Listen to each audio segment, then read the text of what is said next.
Welcome. My name is Geri from GodIsLoveTruthLife.com or GodIsLoveTruthFreedom.com because a life without freedom is not a life worth living. And today I am welcoming back Dr. Dustin Plattner. He is a therapist, teacher, and esoteric researcher and digital privacy activist. He runs an online private practice, teaches on esoteric sciences, and created and maintains a privacy-preserving computer system.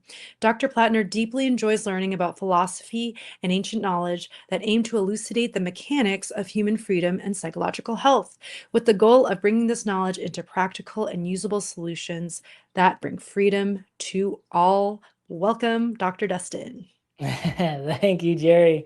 I appreciate this opportunity. It's really exciting. We haven't been in the space for a while, so this is great. We were talking about this before, and you mentioned it. I thought it was such a great idea, and you're so generous to host people and have me back on. So thank you. Of course. Yeah. I've always been a fan of your work. I love the way you, especially in your recent vlog series, of sort of connecting and alchemizing, the psychological with the esoteric. I would love to learn more about, this series and how it came about. Yes, yeah, of course. You know, that's something I've fallen into recently, maybe over the last year now, of trying to put together what I've learned in my academic learning, my academic education through clinical psychology. I received my master's in clinical psych and then my doctorate in clinical psych. So I really enjoyed that. And then further moving beyond that process, I learned in my postdoctoral work more about psychoanalytic work, which is more diving deep into the unconscious of the individual, which psychology quite doesn't cover as much, but psychoanalytic work really does. And I learned it with children, mothers and babies and children, adolescents, and how to do that process with kids. So that's been really exciting. And then over the years, really beginning to learn about the esoteric sciences and how nature really works and the foundations of how nature works, and really come to understand that we live in a world where we don't really get the true freedoms that are us as a species are designed for. We're not getting those true freedoms. We really get a lot of heavy processes pushed on us that will make us do things that we don't want to do. So, we could talk about these really heavy-handed governments. We could talk about the atrocities that go on with war, and we could talk about how even our purchasing power of the dollar or whatever fiat currency you have, that gets eroded away. So there's a lot of energy externally that's not giving us the freedom we deserve, in terms of being a true person that's caring and loving into the world. And so those dilemmas are a problem, and we'll get more into specifics on that. But then how to take in psychological concepts, esoteric concepts, and then how to apply those ideas to help solve problems that are all around us, so suffering can be reduced in the world. We really want to reduce suffering. And so, yeah, those are some of my thoughts. So when I'm making the vlog, I'm trying to combine all those things together in a way that's understandable and palpable, usable for people. Yeah, absolutely. And speaking about, sort of making it accessible, sort of digestible, I'm noticing, and I'm moving in this direction too as a content creator, that you're kind of bringing things into more shorter chunks. Tell Yes. me about that decision making. Yeah. Yeah, that's a good observation. Yeah.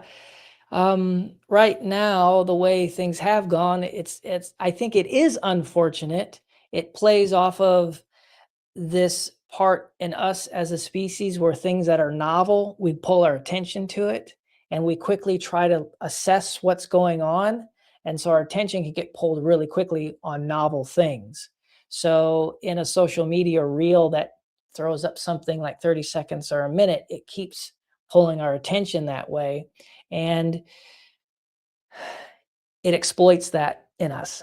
So therefore, a problem then, our attention spans don't expand, they contract. And so to get good information to folks, we're running content creators are running up against this dilemma, because good information takes time. Reading takes time. And that's antithetical to a quick burst of some video that you're seeing on social media.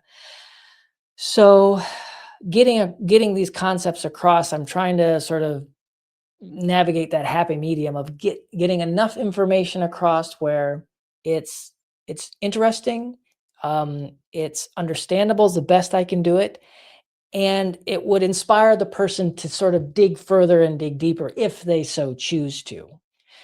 Having something so quick and short, I can't really get the information across as I would like to, and so I expand my vlogs to about 6 minutes. And then there's sort of pills that people can take in and then move from there.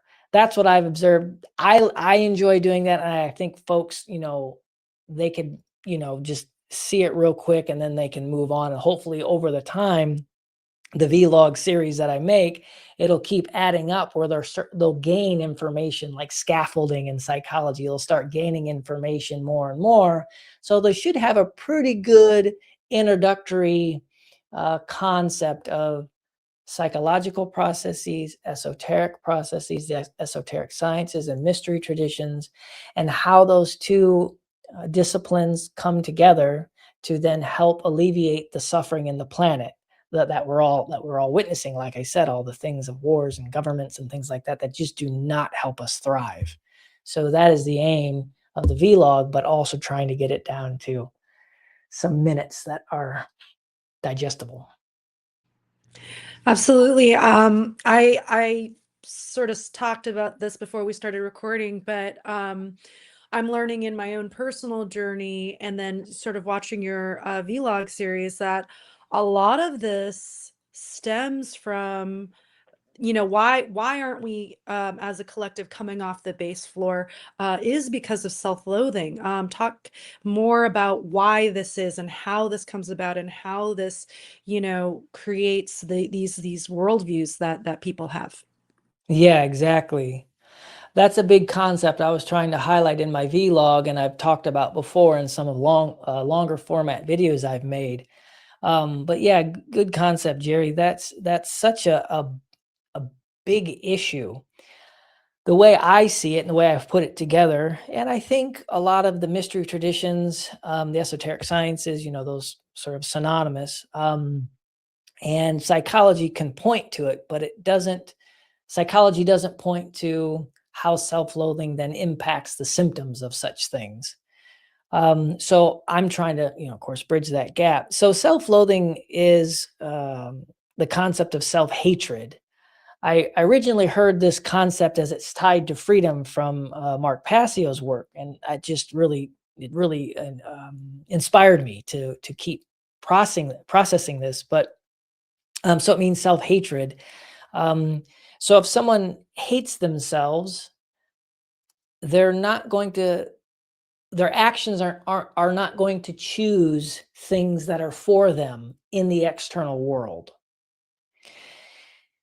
And what I mean by this, I'm not talking, I hate myself. Maybe some people might say that, but I'm talking it's more of an unconscious or pre-conscious idea that's in them. And that would be the self-loathing issue. So what that can look like are negative thought patterns in your mind. So in your day to day, oh, this is never going to work out. Like these self talks, you would say, oh, this is not going to work out. Oh man, he's so smarter than me, or she's more beautiful than I am, or whatever it might be. It can work in the form of comparison, like I was just sharing. It's a way of of self-deprecating. It's a way of, in your mind, of cutting you down, cutting you at the knees, your self-talk, your self-thought, and your energy around that. If you have a global sort of day-to-day where you're constantly running that into your internal world, you probably then have a high propensity for self-loathing. You probably are in a self-loathing state, right?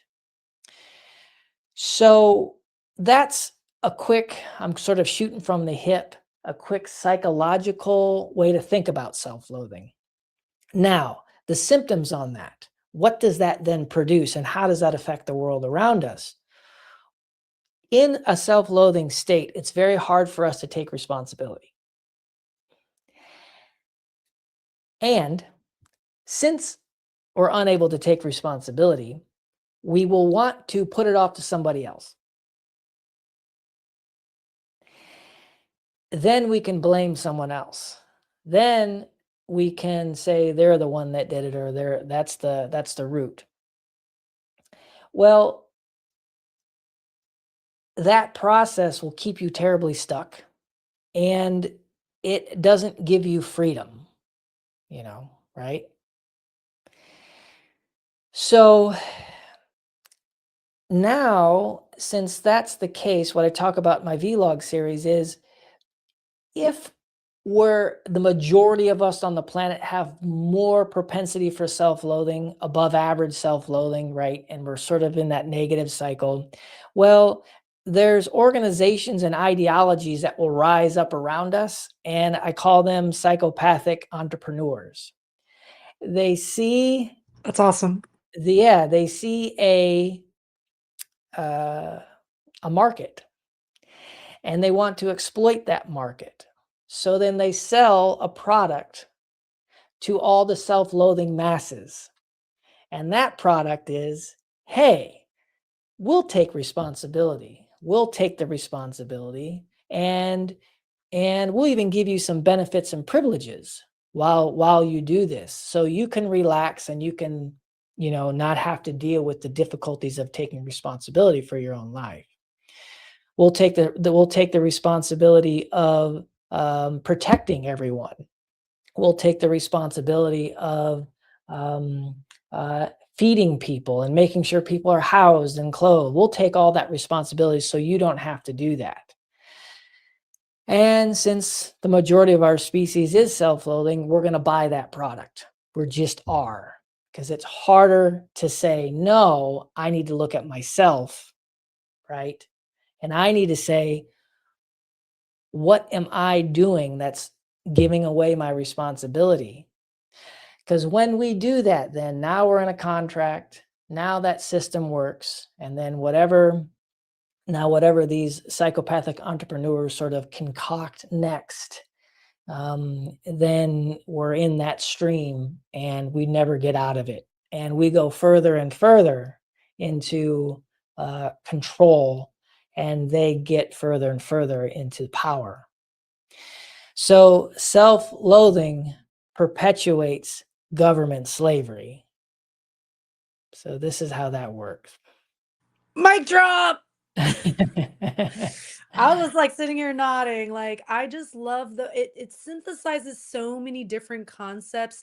Like, similar to, how I was sort of, digesting Mark's work. It's like, there's all these like various sort of disciplines, but you really like brought it all together. And yeah, it makes sense. It's a very unique thesis.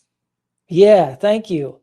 And again, so then how do we change it, right? And this is where the esoteric mystery traditions come in. How do we change this? Well, we can't change it on the plane of effect. So as we know, cause and effect. And that's the law of cause and effect. The Kabbalion and Hermetic philosophy talks, this is a essential law of how the universe works. And it's true. In this realm, it is true. So if there is an effect, high government control, a lot of suffering, because of what governments do and how people evade responsibility, and then people's morality falls down. They'll do things for money because that's just these massive symptoms. They'll break natural law for money. They'll break moral principles for money. All these things, these symptoms just keep going really bad. So if you try to change, in the external environment, that's the effect. If you try to change that effect out there, it will not work. And this is done by, as we've seen over centuries, re-electing a new leader, or changing a law, which that's all just make-believe. But trying to change these things externally, where that won't cause anything. That won't change the cause. You have to go to the plane of cause, right? So then that means what I'm saying is I'm holding a mirror in front of the listener and I'm saying, you're the reason why it's happening. We all are the reason why this has happened. And that is the other esoteric principle of the Hermetic principle of the law of correspondence. As above, so below, as within, so without. This is what I talk about in my series. If you're seeing something externally that you don't like, put a mirror in front of your face and look at what have I done to cause this? Because as a collective, this is what springs up of the symptom. It's a disease. So if, like a cut, if it gets infected, it's going to have these symptoms coming out of it. Well, if you just wipe away whatever's coming out of the wound, you just wipe it away. That's not really, you have to figure out what's happening. You got to get to the root of what it is. So the root is the internal. You have to look at the internal, which goes back to what I was saying about taking responsibility.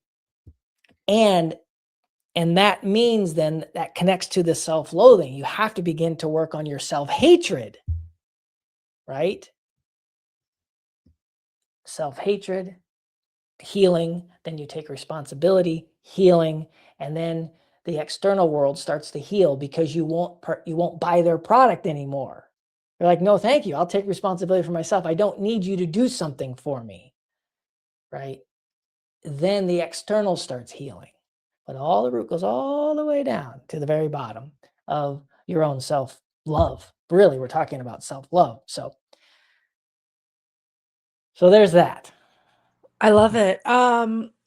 I so I wasn't planning on asking you this, but I sort of we're kind of in a catch-22 situation, It's really up to the listener, others to do their inner work.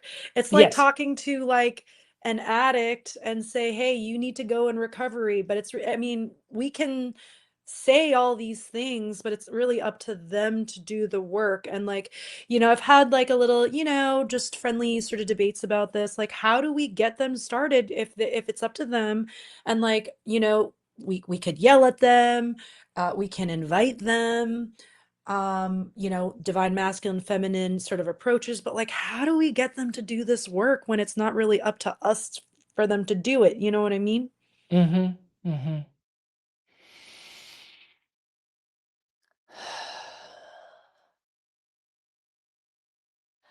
Well, if I had two things that come to my mind. One thing is, if we start with the individual, us, you, Geri, and me, what we have to do, what I have to do is I have to make sure that in my day-to-day rhythm and my internal thoughts and how I view myself, I have to make sure that I'm thinking about things that are abundant and things that create love. I have to make sure that if my mind goes to a position where it's in fear and it's constricting and it pulls me back down to a base level, I have to take that responsibility and by my will shift my thinking, by my will, and I align my will to the truth. The truth is that I am very powerful. My imagination is very powerful. This is what the esoteric sciences and mystery traditions have taught us over and over, how powerful we are. And the root of that power, the core, is our imagination. So it can either create abundance or it can create fear. In Kabbalistic terms, when thoughts, they share that when thoughts are created in abundance, it creates angels. When thoughts that are in fear creates demons. So they really work with this position. They're really, really attuned to the power of our imagination, how it can create or destroy. So my job from the day to day is to create angels. My job is to be in abundance by my will, because if I do it by my will, then I actually create it externally. Same with you, Geri. Your job is to use your will to create angels. Then we inspire. In Kabbalistic terms, we are the light, as I shared with you before, Geri. We are the light. The light can only give. It can only give. There was a quote, Dion Fortune said it, the divine unbounded energy, the uncreated energy. It's there, but it hasn't been created yet. So by our will, we mimic the light that's just creative energy, and we share it out to others, right? So that's how we inspire. First, we inspire ourselves, and then we inspire others. A part of that then is, since we love ourselves, then we also model. I'm talking this in psychology, that just came to my mind. Modeling. I'm modeling, as the listener here, I'm modeling how to frame it. I'm modeling to you, Geri. And then also a part of modeling, when you love yourself and you're not in fear of the self-loathing, you will do things to protect yourself. You will say no to things that disparage you. You will say no to things that put you into contracts, which takes away your freedoms, your God-given right to do any behavior that does not initiate harm to another sentient being. That is all of our rights. That is our right. Our right is an action. And we then will protect those rights in us. That's the power of love, not in fear. So to answer your question, I put those pieces out there, but yes, that is how we navigate that space. First, again, the mirror in front of us, we inspire, and then we do actions that come from within, which is the love for ourselves, which then echoes out to the external. I love all of that. Yeah, so many thoughts are coming in right now. I'm also thinking about, where, and I'm looking at psychology, whoops, like, this idea of like self-loathing, like we weren't loved enough in our childhoods. Mhm. And, like you said, we can be the models. Once we've developed our own sense of self-love, we can shine that out and be the models that the others didn't get in Yes, their childhood, and just hopefully like several decades later, like give them some sense of mirror that they never got, you know? yes. That's another thing of being the light, and being a light to others, but also being a light to ourselves. And if we go down the road of psychology here for a moment, as you brought up the self-loathing in our childhoods and where we've grown up, right? Being a good parent to ourselves. So there's been a lot of books about inner child and good parenting, be a parent to yourself, all these things. And to spend a little bit of time with that, being a good parent is, as you were mentioning prior about divine masculine, divine feminine, is this process of nurturing and caring for ourselves internally in our day-to-day thinking, in our mind and in our emotion. And then also more the divine masculine of the setting the boundaries that we need for ourselves. And this is all done in a balanced way where it's always foundationalized in love. There's love that pushes both parental energies. We push the parental energy inside of us, the feminine and the masculine. That is the concept and the idea on how we move forward and parent ourselves as adult, to reparent ourselves.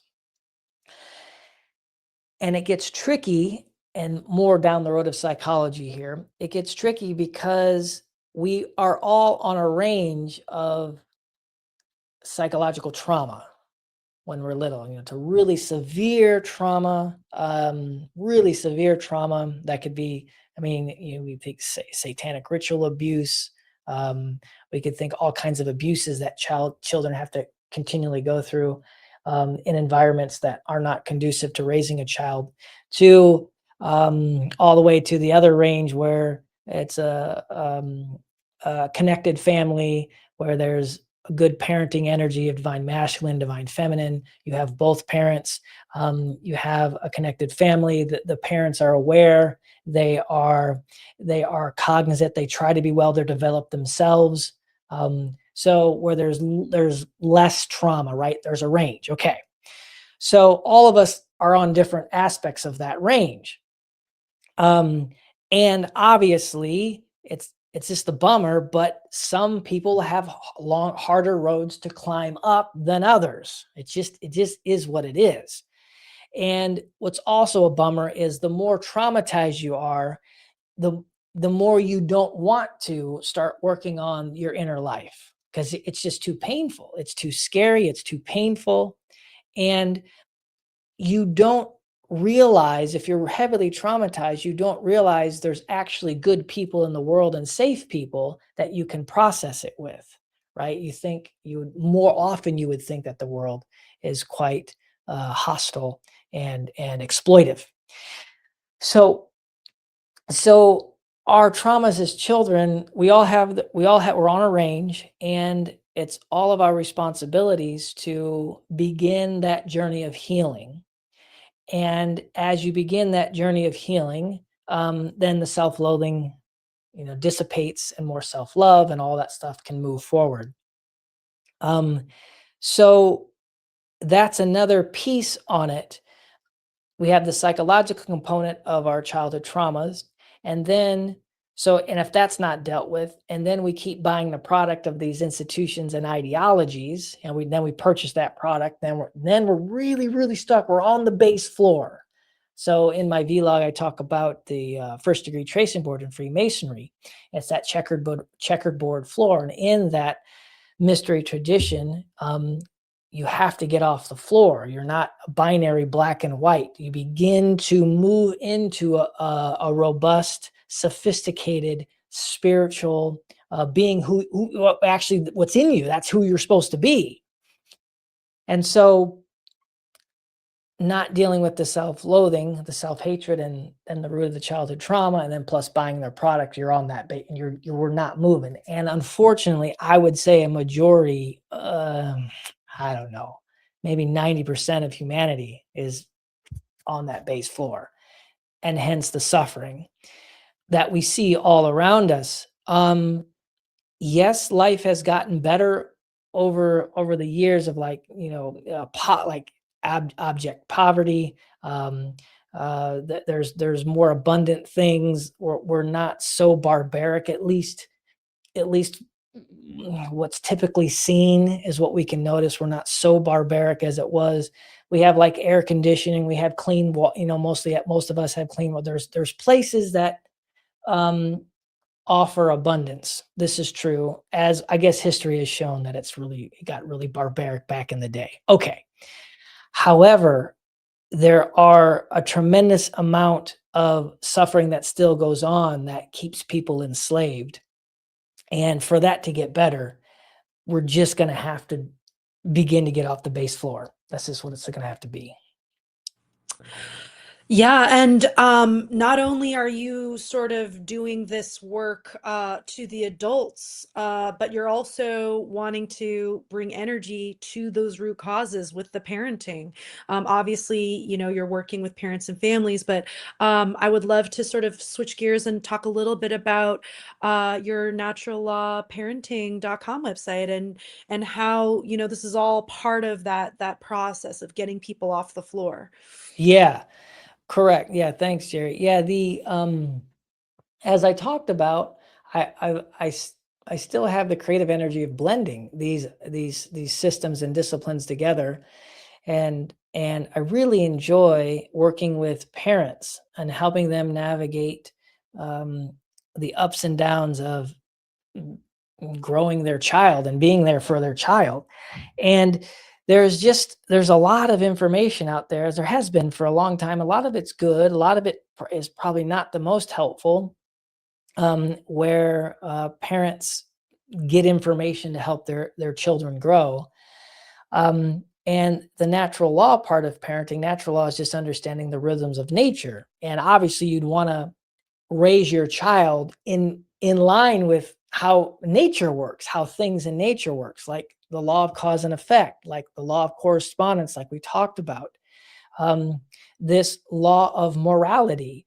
And what I was sharing before, and what you were alluding to too, Jerry. Well, you can't steal property from people. If it's an innocent person, you just can't do that. If you want to have suffering be reduced in the world, you can steal. We have the free will to do whatever we want. However, if we begin to raise our children to understand that if you do this, steal property from other people, you will suffer, and it creates suffering in the world. So it's aligning parental concepts in with nature and how nature works. And not only can I help parents navigate that space, then also all the emotionality of the how to be with the child and help them grow emotionally, tying that in. So parents get a really robust idea on how to be with their child as they navigate their stages of development. And so I have that group where parents can get together. I give an information on what the concept each, it's 4 weeks, what each week is going to take, and then what each week is going to be about. And then we talk about it, and then we'll go the next week and we'll process the parents through that. So and the stealing piece of the natural law parenting, to be real quick, and I've said this before with you, Jerry, and it's, if people haven't heard that concept before, it's just basic understanding of decency um, between each other, right? And so we all have our own properties. We all have our properties of my life is my property, the bodily integrity of what I don't get beat up, that's the safety of that. That's my property. Who we relate to sexually, that's my property, that's my choice, right? The things that I possess rightfully, that's my property. Having a peaceful place to stay and not get invaded, that's my property, right? That'd be trespass if someone did that. And then my fully informed decision. So when I make a decision, I'm fully informed by the person offering the connection. So that would be deception if that's done. And then my free will choice. And that's also my property. That's coercion. So um, that's just very basic. And we learn this as children, basically in kindergarten. We learn it a lot, but I don't think it's taught so succinctly and clearly as a foundation in family structures, because um, it's important for a child to know that that's the framework. Now, what happens though as we get older, the world the way that it is can really press on us, and we might have to be a bit deceptive sometimes.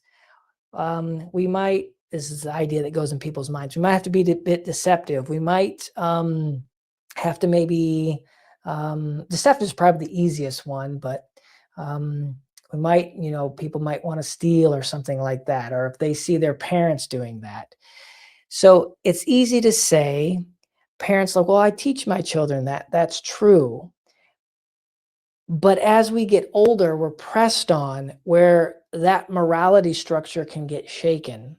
And my job is to help parents see the importance of that and to keep that as primary in their dynamic, which then allows the child to grow psychologically in safety. If the family has a concept of understanding we don't steal from people, we're not deceptive, we don't do those things, that is the foundation of our family, that then gives safety for everyone to grow at their maximum capacity. I'm saying it's not highlighted so much in parenting, and it needs to be highlighted more. It's the golden rule. I talk a lot about that in my psychological work. It's the golden rule, and that has to be foundationalized. And it's not about religion. It's not about those concepts. It's about really balancing in with nature. And so it's really important that we as we as parents and the next generation moving forward gets that in their bones, so then they can have the framework in which to hang their self-love and not go into self-loathing, and then they won't buy the products of the psychopathic entrepreneurs, and then we see more freedom in the world. Hopefully that was a bit clear, but yeah, I was trying to navigate that space. You're just like I love how you are so good at systems thinking. You really do. You see the big picture and you like go from the details to the bigger picture. I love that. And then, speaking of systems, not only are have your vlog on freeasabove.xyz, you got your naturallawparenting.com, you also in your systems thinking, have sovransystems.com, which people may not know about. Yeah, thanks, Jerry. So again, there's another process of my mind. You said systems thinking. My mind can work really well with computers, and I like puzzles as well. And so it's another problem where the big technology has just overtaken our whole digital lives. It's really bad. And that's why I'm a digital privacy advocate, because yeah, we're FaceTiming people, we're on Zooms, we're text messaging people, our families, all this stuff, and it's all centralized on big giant servers. And then it's getting even more worse of having IDs to be online and giving away your information that way.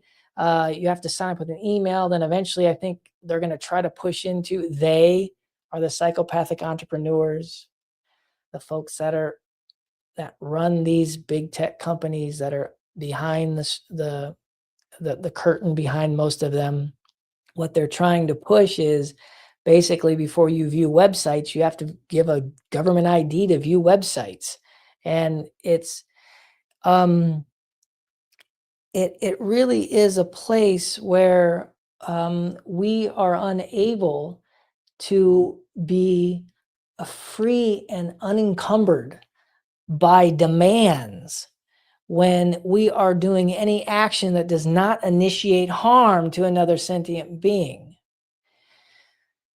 So there has to be other choices, and there's good software out there that helps you circumvent all of that and just be in a different system where you can communicate free, where anyone who's using the software can communicate freely, can do video and voice calls freely, can have their own cloud storage freely without any of it's completely outside, it's in parallel.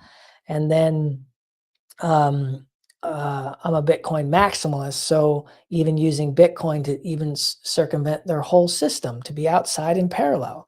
And all this software exists. and only really sort of the big tech nerds and geeks build it. And it's really not accessible to the everyday person. So I've built a system that puts all that together. It replaces your entire computer, because you don't really want to be using Windows or Apple, because it's not good. You got to have an ID to use the stuff. It sends, you don't know where servers it's going. It's a mess.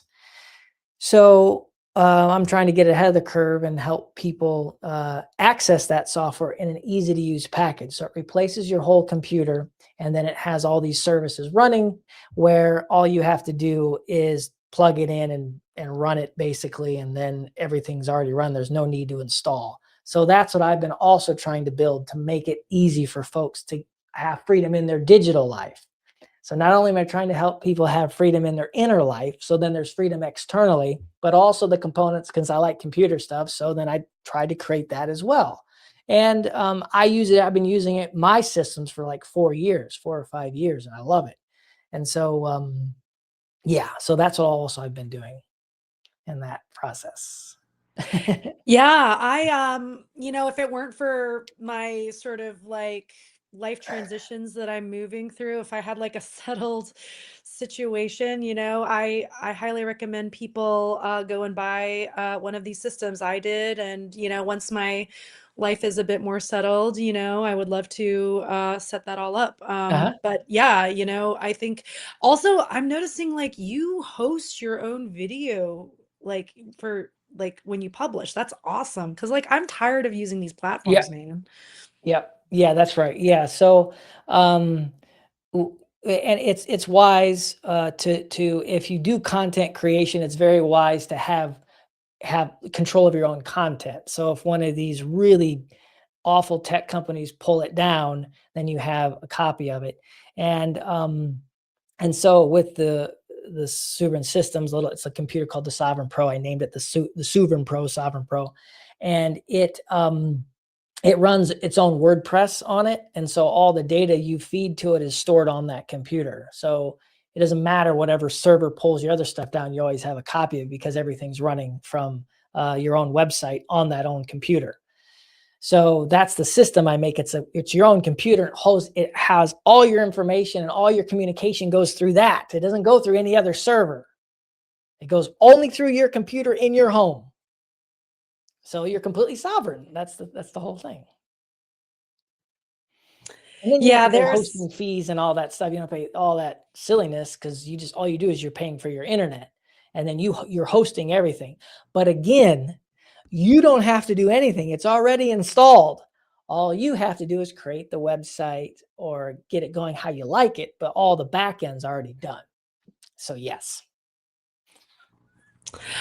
You know, I love the model that you're giving to humanity of just the will and the care. Like you're doing so much, you have so much like I see it through just the projects that you're building, that your sites and stuff. And I think it's just so inspiring and like um if I may ask a more personal question, because I'm struggling with this, like I vacillate, right? Like sometimes I'm like, I'm a go-getter, like I'm just gonna like, do this music festival, like get this podcast done, like, get the street interview done. And then other days I'm like, what, like I get these black pill kind of moments, like people aren't Yes. listening, they're not like Yes. really doing Yes, anything. And so Jerry. how do you navigate that emotionally as a content creator, as a freedom fighter? Yes, that's a really good point. Um, I don't know. I'll, mm, I don't know if I have a silver bullet, but I will give mitigation techniques. We could say it that way. One is I have to work on my self-loathing. So that's what I do. I take responsibility. I try to work on my inner life, and um, I really try to align myself with truth, that I'm very powerful. And so are you, Jerry. And so is everyone listening. We're very powerful. Our imagination is so incredibly powerful. We create angels. Remember, we create angels. So I try to do practices that keep me aligned with that truth. So that's one thing. And then when I'm black pilled, I black pill means that the world is going to be it. It's just going to crash and it's going to go to horrors, and there's really no stopping it. Sometimes, as content creators in the natural law objective morality space, it is easy to feel black pilled. So, well, we know that that's not true because there's still folks and there's still people who care and want to do well. Sometimes they just don't have enough information, but they care and they want to do well. So we have something there. So we could say the gold pill, right? That it's out there. We just have to keep working. If I'm black pilled, I'll express my anger. I have good, safe people that I can talk to about it. That's one thing. So people to talk to. That's a relational psychological. Someone safe that you can share with, friends, loved one that you can share with. So get that going. Second, I have to take a space. Like for me, if I had to do a podcast or where it was something very long and a lot of editing and stuff, I don't have that stamina yet. So knowing that I can do something sort of really quick for like 6 minutes, and that seems to fit for me. It's not super overwhelming. It's a little bit of work. It's right at the sweet spot. So find a sweet spot that you can feel, okay, this feels comfortable. Um, and then I pace myself. If I get too rushed of like, I got to do this, then I'm more likely that I'm in fear. And so I have to really slow down. And as a good parent, I don't give up. The father, the divine masculine says, you don't give up, you keep going. But yet then I take the nurturing approach and I say, okay, well, you might need a break, or you just give it some space, or you're worn out, or whatever I might need. So it's that inner parenting process too. So in my observation, at this phase in my life, that has helped me put out content and keep at a rhythm of it. But everybody has their own inner world, and some people can be really driven, and that's great. Um, um, but as long as I'm not, I'm always swimming. We just always got to keep swimming, right? As long as we're not, as long as we're doing something and not doing anything, then I think that's the rhythm. Sometimes I have to put it in my mind. Is that helpful? What do you That think? was super helpful. That felt like a therapy session for me. Um, Good, yeah, good. yeah, this is a real thing, like sometimes I'm like, wow, it's been about a little over a year now that I've been doing this, and I'm like, oh my God, how do people do this for decades?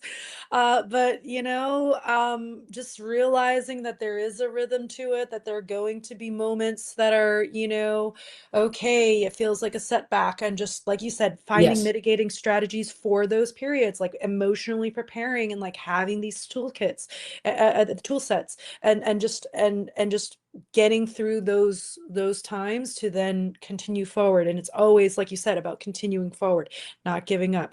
yes. Because I've definitely wanted to, on Mhm. many things, and it's like, and I have to realize that like that's a fear choice, and like you said, like taking a break also. Yeah. Yes. Well, and also too, what also really helps me that just came to my mind is how do I say it?